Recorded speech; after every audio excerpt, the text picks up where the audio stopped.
Hello, this is my video on the conspiracy involved in the 1972 shooting of Alabama Governor George Wallace by the supposed assassin or the accused assassin Arthur Bremer.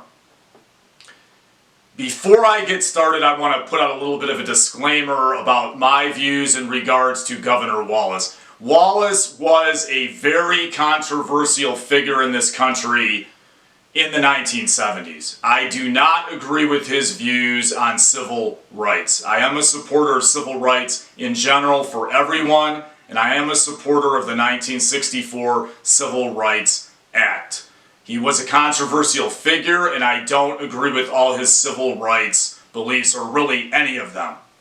But we're talking about a crime here that really has little to do with the shooting of Wallace or the conspiracy involved in 1972.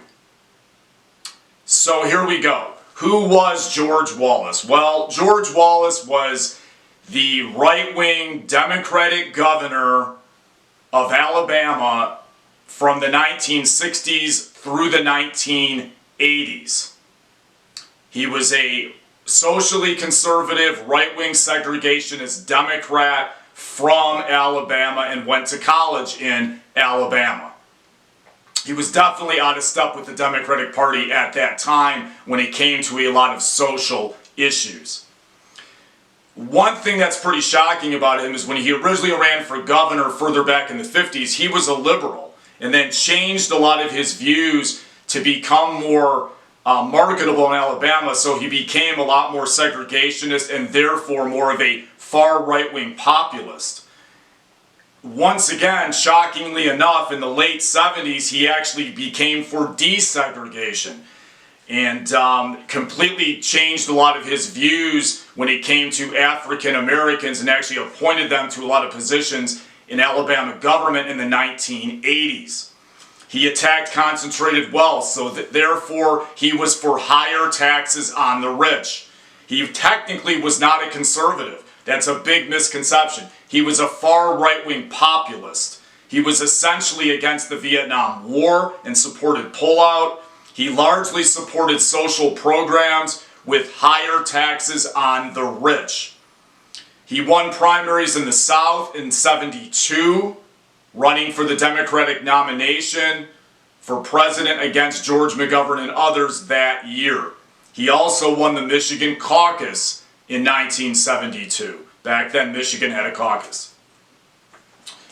He was shot on May 15th, 1972 in Laurel, Maryland at a campaign event. He was shot 4 times supposedly by Arthur Bremer. 3 others were shot and survived. He had to drop out of the race due to paralyzation. Bremer had supposedly pushed through the crowd and got up to Wallace on the ground and shot him in the stomach. Bremer that day wore an odd outfit of red, white, and blue with a Wallace button, which is quite shocking and makes literally no sense, like a lot of other things in this case. I think he pulled focus while other gunmen or the real gunman escaped. When he was apprehended, he was totally unaware of what was going on, which is a sign of mind manipulation and mind control. Now I'm going to talk about a Seymour Hersh article that went into national syndication around that time. According to him, there were secret recordings of Richard Nixon at the time, right after the shooting. Nixon and a top aide, according to this article, tried to get E. Howard Hunt to break into Bremer's apartment in Milwaukee to plant McGovern lit in Bremer's apartment. You see where this is going if this is true. Hunt didn't do it because the FBI sealed off the apartment. That would have been controlled by Nixon.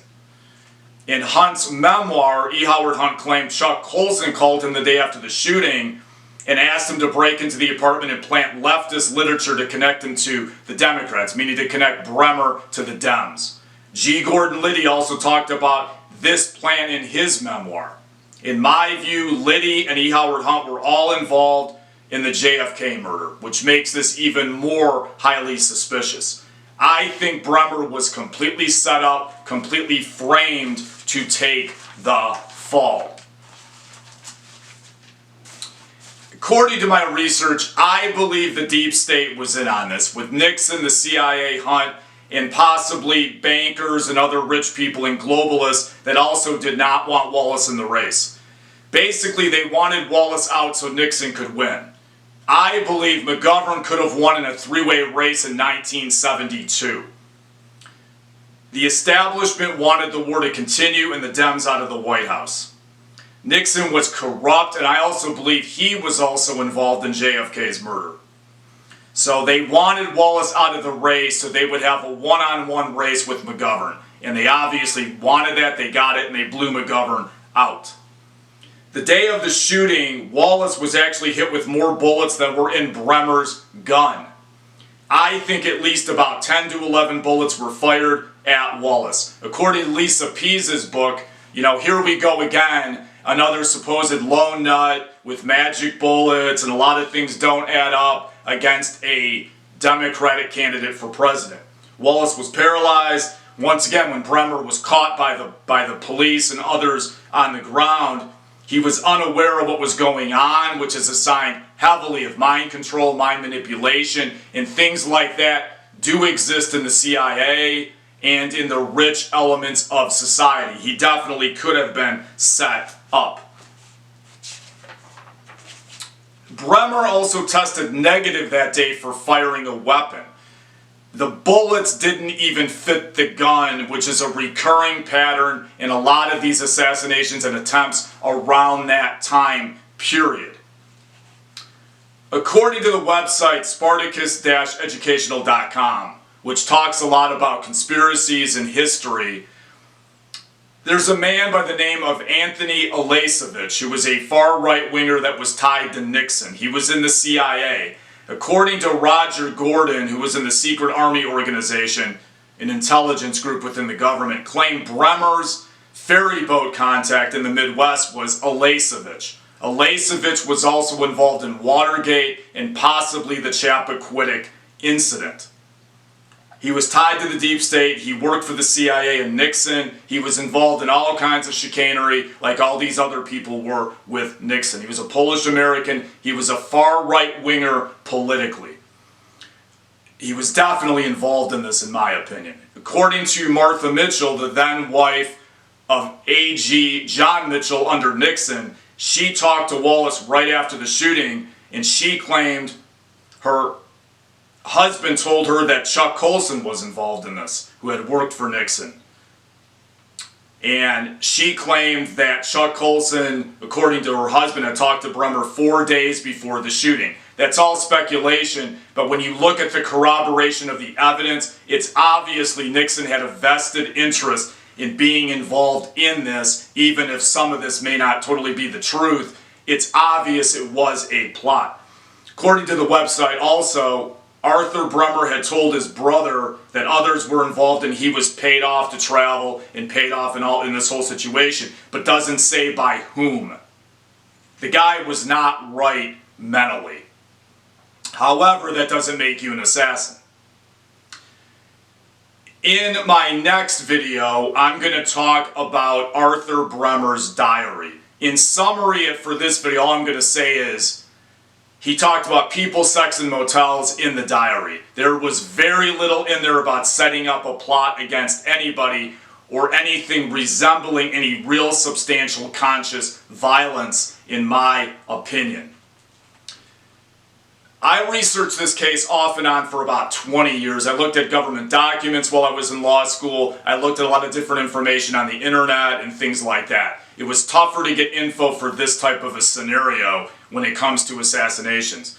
I definitely think Nixon, Hunt, the CIA, and possibly other rich people were definitely in on this to get Wallace out of the race. It's no coincidence.